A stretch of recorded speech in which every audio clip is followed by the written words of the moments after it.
നമസ്കാരം. The path is the goal എന്ന discussion സീരീസിൻ്റെ അടുത്ത സെഷനിലേക്ക് ഏവർക്കും സ്വാഗതം.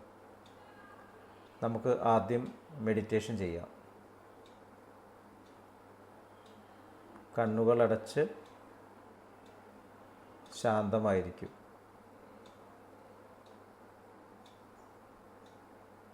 ഭൂമി മാതാവിനോടും അന്തരീക്ഷത്തോടും സർവചരാചരങ്ങളോടും കൃതജ്ഞത രേഖപ്പെടുത്തും.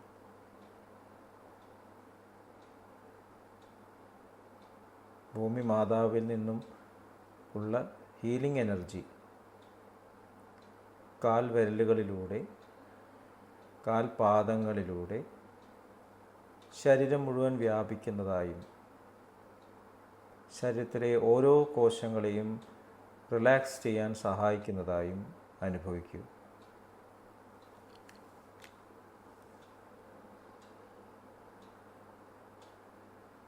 ഇപ്പോൾ ശരീരം പൂർണ്ണമായും റിലാക്സ്ഡ് ആയതായി അനുഭവിക്കൂ.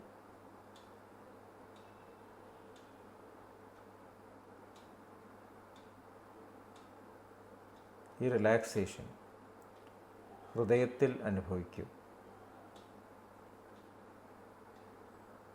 ശ്വാസം ദീർഘമായി ഉള്ളിലേക്ക് എടുക്കുമ്പോൾ സ്നേഹം ഹൃദയത്തിൽ നിറയുന്നതായി അനുഭവിക്കൂ. ശ്വാസം പുറത്തേക്ക് വിടുമ്പോൾ സ്നേഹം പ്രപഞ്ചം മുഴുവൻ വ്യാപിക്കുന്നതായും അനുഭവിക്കൂ.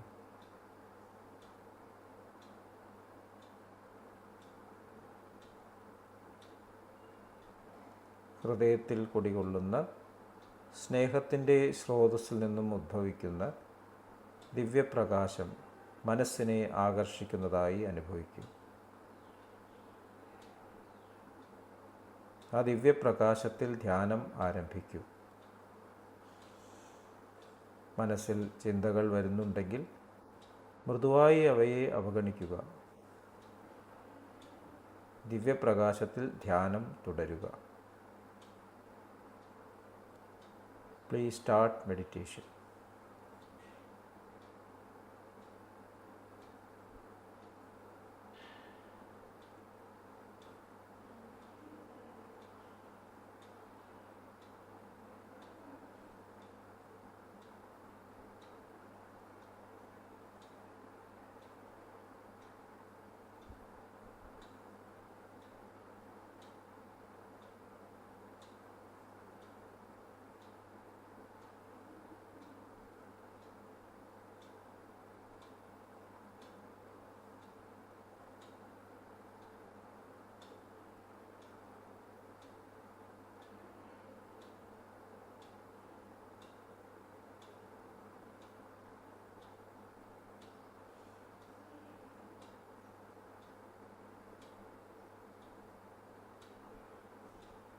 ഓക്കെ, ആ കണ്ടീഷൻ നിലനിർത്തി പതുക്കെ കണ്ണുകൾ തുറക്കൂ.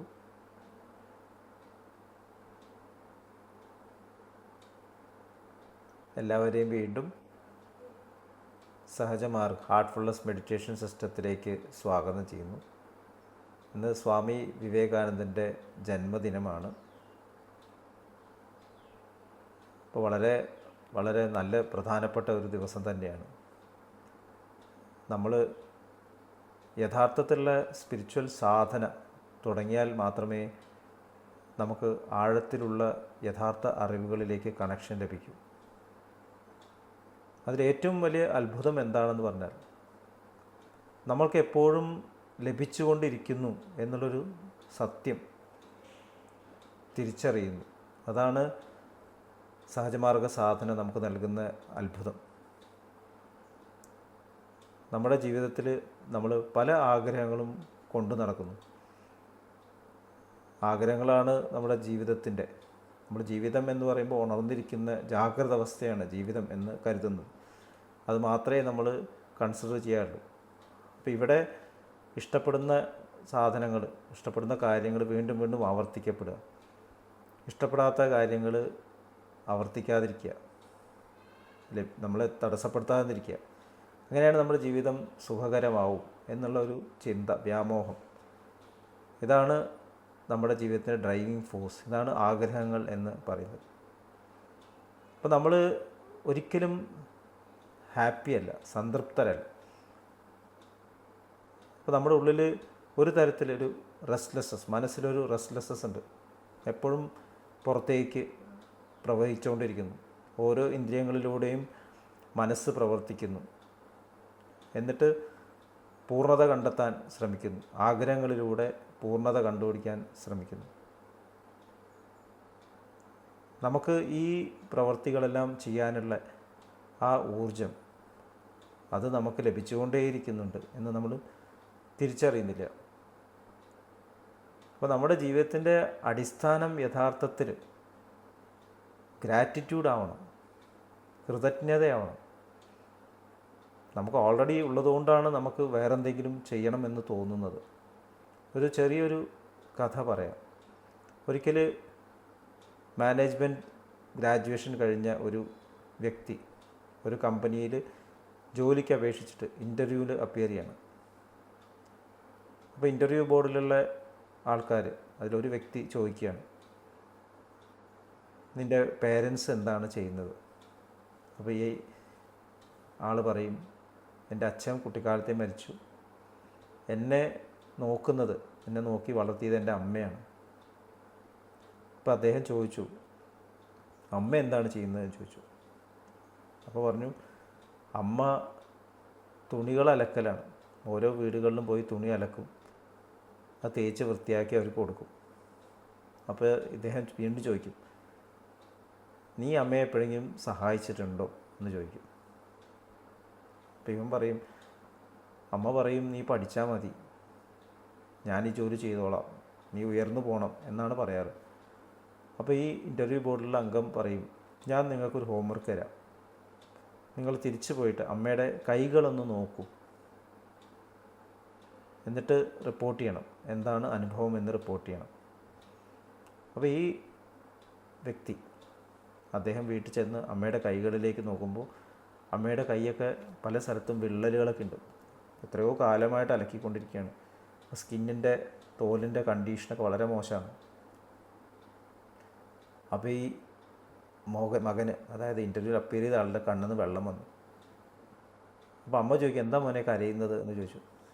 ഇല്ല, ഒന്നുമില്ല അമ്മേ. എന്നിട്ട് പറയും, ഇന്ന് ഞാൻ തുണി അലക്കാം എന്ന് പറഞ്ഞു. എന്നിട്ട് അന്ന് ആ തുണികളൊക്കെ ഇവൻ അലക്കുകയാണ്. പിറ്റത്തെ ദിവസം ഇൻ്റർവ്യൂ ബോർഡിൽ ചെന്ന ഈ വ്യക്തി അപ്പോൾ ചോദിക്കുകയാണ്, ആ അംഗം തന്നെ തിരിച്ചു പോയി, ഇൻ്റർവ്യൂ ബോർഡിലുള്ള അംഗം തിരിച്ചു ചോദിക്കുകയാണ്, എന്താണ് നീ അനുഭവിച്ചത്? അപ്പോൾ ഇവൻ പറഞ്ഞു, എനിക്കൊരു കാര്യം മനസ്സിലായി, ഞാൻ ഒറ്റയ്ക്ക് പഠിച്ചിട്ടല്ല ഈ ഡിഗ്രി നേടിയത്. എൻ്റെ അമ്മ അഹോരാത്രം പ്രയത്നിച്ചില്ലായിരുന്നെങ്കിൽ എനിക്കിത് സാധിക്കില്ലായിരുന്നു. അതുമാത്രമല്ല, എത്രയോ വ്യക്തികൾ, എത്രയോ മനുഷ്യർ എനിക്ക് വേണ്ടിയിട്ട് പ്രവർത്തിക്കുന്നു. ഭക്ഷണം ഉണ്ടാക്കുന്നു പലരും, ഡ്രസ്സ് ഉണ്ടാക്കുന്നു പലരും, റോഡ് പണി നടത്തുന്നു പലരും. നമ്മൾ നോക്കിയാലറിയാം എത്ര എത്ര എത്ര മനുഷ്യർ. ഇനി അതിൻ്റെ ഉപരി ചരാചരങ്ങൾ നോക്കൂ, ചെടികൾ, മരങ്ങൾ, അവർ നമുക്ക് വേണ്ടി ഭക്ഷണം ഉൽപ്പാദിക്കുന്നു, വെള്ളം നമ്മുടെ ദാഹം തീർക്കുന്നു, വായു നമുക്ക് ശ്വാസത്തിന് വേണ്ടി ഓക്സിജൻ തരുന്നു, സൂര്യൻ പ്രകാശം നൽകുന്നു.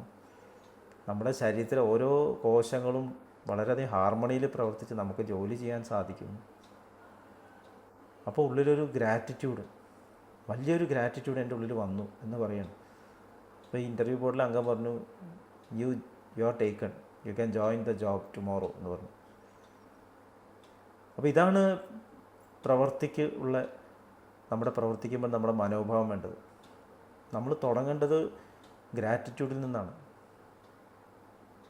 എനിക്ക് ഓൾറെഡി ആവശ്യമുള്ള കാര്യങ്ങളെല്ലാം ലഭിച്ചു കഴിഞ്ഞിരിക്കുന്നു. ഭൗതിക തലത്തിലും നമ്മുടെ മനസ്സിൻ്റെ തലത്തിലും സ്പിരിച്വൽ തലത്തിലും ഓൾറെഡി ലഭിച്ചു കഴിഞ്ഞിരിക്കുന്നു. നമുക്കൊരു ജീവൻ തന്നു കഴിഞ്ഞിരിക്കുന്നു. ആ ജീവൻ പ്രവർത്തിക്കാനാണ് അതിലേക്ക് ആ പ്രാണസ്യ പ്രാണൻ നമുക്ക് ചോദിക്കാതെ തന്നെ ലഭിച്ചുകൊണ്ടിരിക്കുന്നു. നമ്മൾ ചോദിക്കേണ്ട കാര്യമില്ല, അത് വന്നുകൊണ്ടേയിരിക്കുന്നു. അതെങ്ങനെ ഉപയോഗിക്കണം എന്നുള്ളതാണ് നമ്മൾ പഠിക്കേണ്ടത്. ഇത്രയും ചരാചരങ്ങൾ നിസ്വാർത്ഥരായിട്ട് പ്രവർത്തിക്കുന്നതുകൊണ്ട് തന്നെ എനിക്ക് എൻ്റെ പ്രവൃത്തി ചെയ്യാൻ സാധിക്കുന്നത്. അപ്പോൾ ഞാൻ സ്വാർത്ഥനാണെങ്കിൽ ഞാൻ വലിയൊരു തടസ്സം സൃഷ്ടിക്കല്ലേ. മനുഷ്യർ മാത്രമേ സമരം ചെയ്യൂ. ശമ്പളം കിട്ടിയില്ലെങ്കിൽ അല്ലെ എന്തെങ്കിലും വിഷമമുണ്ടായാൽ ഉടനെ ജോലി അങ്ങ് നിർത്തും. സഹജമാർഗത്തിൽ ആദ്യ ഗുരുവായിട്ട് ലാലാജി മഹാരാജ് പറഞ്ഞിട്ടുണ്ട്, റെസ്റ്റ് എന്ന് പറയുന്നത് ചേഞ്ച് ഓഫ് വർക്ക് എന്നാണ്. അല്ല മിണ്ടാണ്ടിരിക്കുക, ജോലി ചെയ്യാണ്ടിരിക്കുക എന്നുള്ളതല്ല. മഹാത്മാഗാന്ധിജിയുടെ സത്യാഗ്രഹം നമ്മൾ പഠിച്ചു കഴിഞ്ഞാൽ മനസ്സിലാവും. അദ്ദേഹത്തിൻ്റെ നിസ്സഹകരണ പ്രസ്ഥാനത്തിൽ അദ്ദേഹം നിയമങ്ങൾ പാലിക്കാൻ തയ്യാറാവുന്നില്ലെങ്കിലും ജയിലിലാണെങ്കിൽ കൂടി അദ്ദേഹം വർക്ക് ചെയ്തുകൊണ്ടേയിരുന്നു. അദ്ദേഹം ചർക്കയിൽ നൂലുണ്ടാക്കിക്കൊണ്ടിരുന്നു, പുസ്തകങ്ങൾ എഴുതിക്കൊണ്ടിരുന്നു. ഒരിക്കലും നമ്മൾ ജോലി ചെയ്യാണ്ട് ഇരിക്കരുത്. എപ്പോഴും നമ്മൾ ഈ ലോകത്തിൽ പ്രവർത്തിക്കണം. എന്താണ് പ്രവർത്തിക്കേണ്ടത്? സെൽഫ്ലെസ്സായിട്ട്, സ്നേഹം എന്നിലൂടെ ഒഴുകാനായിട്ട് ഉള്ളൊരു ഇൻസ്ട്രുമെൻ്റായിട്ട് മാറാനായിട്ട്, എന്നെ സ്വയം പ്യൂരിഫൈ ചെയ്യാൻ ആണ് നമ്മൾ പ്രവൃത്തികൾ ചെയ്യുന്നത്. ഒഴുകാത്ത വെള്ളം കെട്ടിക്കിടക്കുമ്പോൾ അത് സ്റ്റിങ്ക് ചെയ്യും എന്ന് നമ്മൾ കേട്ടിട്ടുണ്ട്. അപ്പോൾ നമ്മുടെ ഉള്ളിൽ നിന്നും ഈ ഒഴുക്ക്, നമ്മുടെ മനസ്സിൻ്റെ ഒഴുക്ക്, നമ്മുടെ മുൻവിധികളില്ലാതെ, പ്രജുഡിസസ് ഇല്ലാണ്ട്, സ്വാർത്ഥത ഇല്ലാണ്ട് ഒഴുകുമ്പോൾ മനസ്സ് പ്യൂരിഫൈഡായിട്ട് പ്രവർത്തിക്കാൻ സാധിക്കുന്നു. മനസ്സെപ്പോഴും പ്യൂറാണ്. പക്ഷെ ആ യൂട്ടിലൈസ് ചെയ്യുന്ന ഞാൻ കൂടുതൽ ഫിൽട്ടർ ചെയ്യപ്പെടുന്നു. അതെപ്പോഴാണ്? കർമ്മം ചെയ്യുമ്പോൾ മാത്രം. ആ കർമ്മം ചെയ്യുന്നതിൻ്റെ ഫൗണ്ടേഷനാണ് ഗ്രാറ്റിറ്റ്യൂഡ്. ഒരു ഗ്രേറ്റ്ഫുള്ളായിട്ട് ഒരാൾക്ക് പ്രവർത്തിക്കാതിരിക്കാൻ സാധിക്കില്ല. കാരണം ഞാൻ എൻ്റെ പങ്ക് നിർവഹിക്കണം, ഞാൻ എന്താണ് ചെയ്യേണ്ടത് ഈ ലോകത്തിന് വേണ്ടി എന്നുള്ള ഒരു ഫീലിംഗ് ഉണ്ടാവും. നിസ്വാർത്ഥത സ്വഭാവമായിരിക്കും. അതേസമയം തന്നെ സ്വയം മെച്ചപ്പെടുത്തിക്കൊണ്ടേയിരിക്കും. ഒരു ദിവസം ചെയ്യുന്ന വർക്കിനേക്കാളും കൂടുതൽ നാളെ ചെയ്യണം. കാരണം ഞാൻ എറ്റേണലി ഗ്രേറ്റ്ഫുള്ളാണ്. ഇത്രയും നൽകിയിട്ടുള്ള ഈ പ്രപഞ്ചത്തിനോട്, അതിനുപരി ക്രിയേറ്ററിനോട് ഞാൻ ചെയ്യേണ്ട ഒരേ ഒരു ഡ്യൂട്ടി, ധർമ്മം, സ്നേഹത്തിൻ്റെ പ്യൂരിഫൈഡായിട്ടുള്ള ഒരു മാധ്യമമാവണം എന്നുള്ളതാണ്. അപ്പോൾ നമ്മൾ അറിയാതെ തന്നെ ബെറ്ററായി വരുന്നു. അതേസമയം നമ്മളിലൂടെ ഒഴുകുന്ന ഈ സ്നേഹം എല്ലാവരിലേക്കും വ്യാപിച്ച് അവരും അതിൽ നിന്നും ഗുണം ലഭിക്കുന്നു, അവർക്കും ഗുണം ലഭിക്കുന്നു. അപ്പോൾ ഈ തരത്തിലുള്ള ഒരു ഗ്രാറ്റിറ്റ്യൂഡ് നമ്മുടെ ഉള്ളിലൊരു പ്രയർഫുൾ സ്റ്റേറ്റ് സൃഷ്ടിക്കുന്നു. അതൊന്ന് ചിന്തിച്ച് നോക്കും. നമ്മൾ പ്രാർത്ഥന എന്ന് പറയുമ്പോൾ എപ്പോഴും നമ്മൾ ആഗ്രഹങ്ങളാണ് അവിടെ ഇടപെടുന്നത്. സഹജമാർഗത്തിലെ ഗുരുനാഥനായിട്ടുള്ള ബാബുജി മഹാരാജ് അദ്ദേഹം പറഞ്ഞിട്ടുള്ളത്, പ്രെയർ ബെഗ്ഗിങ് പോലെയാണ് നമ്മൾ ഉപയോഗിക്കുന്നത്. എപ്പോഴും എന്തെങ്കിലും ചോദിക്കുക. നമ്മൾ എന്തിനാണ് ചോദിക്കുന്നത്? ഓൾറെഡി കിട്ടിക്കഴിഞ്ഞിരിക്കുന്നു. കിട്ടാതെ നമുക്ക് ചോദിക്കാനുള്ള ശബ്ദം തന്നെ എങ്ങനെ വരിക? അപ്പം അതിനേക്കാളും ഉപരി നമ്മൾ പ്രെയർ ഉപയോഗിക്കേണ്ടത് നമ്മുടെ ഗ്രാറ്റിറ്റ്യൂഡ് എക്സ്പ്രസ് ചെയ്യാൻ വേണ്ടിയിട്ടാണ്. ഇത്രയും നൽകിക്കഴിഞ്ഞു, ഞാനിതാ റെഡിയാണ്, എല്ലാ പ്രവൃത്തിക്കും ഞാൻ സുസജ്ജനാണ്, എന്ത് വേണമെങ്കിലും തന്നോളൂ, ഞാൻ കർമ്മം നിരതനായിട്ടിരിക്കും, ഞാൻ എന്നെ തന്നെ ബെറ്റർ ചെയ്യാൻ തയ്യാറാണ്. അങ്ങനെ ട്രൂത്ത്ഫുള്ളായിട്ടുള്ളൊരു സമീപനം നമ്മുടെ ജീവിതത്തിൽ വരുമ്പോൾ വലിയൊരു മാറ്റം നമ്മുടെ ലൈഫിൽ, ഒരു മിറക്കിൾ സംഭവിക്കുന്നതായിട്ട് നമുക്ക് തന്നെ മനസ്സിലാവും. നമ്മൾ ബെറ്റർ ആവുന്നതോടൊപ്പം നമ്മുടെ ഉള്ളിൽ ആന്തരികമായിട്ടൊരു ജോയ്, സമാധാനം നമുക്ക് ഓട്ടോമാറ്റിക്കായിട്ട് വരാൻ തുടങ്ങും. ഇതാണ് സ്പിരിച്വാലിറ്റിയുടെ ഏറ്റവും വലിയ ബെനിഫിറ്റ്. നമ്മുടെ ഗ്രാറ്റിറ്റ്യൂഡ് നമ്മുടെ ഉള്ളിൽ പ്രാർത്ഥനാഭാവം സൃഷ്ടിക്കുന്നു, പ്രെയർഫുൾ സ്റ്റേറ്റ് സൃഷ്ടിക്കുന്നു. പ്രെയറിനെക്കുറിച്ച് കൂടുതൽ ഡെപ്തിൽ നമുക്ക് ഇനിയും ഡിസ്കസ് ചെയ്യാം. അടുത്ത സെഷൻ വരേക്കും വിട വാങ്ങുന്നു. എല്ലാവരെയും വീണ്ടും സഹജമാർഗ് മെഡിറ്റേഷൻ സിസ്റ്റത്തിലേക്ക് സ്വാഗതം ചെയ്യുന്നു. അപ്പോൾ അതിന് ജോയിൻ ചെയ്യാനുള്ള മെത്തേഡ് ഈ യൂട്യൂബ് ചാനലിൻ്റെ ഡിസ്ക്രിപ്ഷനിൽ നൽകിയിട്ടുണ്ട്. എല്ലാവരോടും നന്ദി, നമസ്കാരം. അടുത്ത സെഷനിൽ വീണ്ടും കാണാം.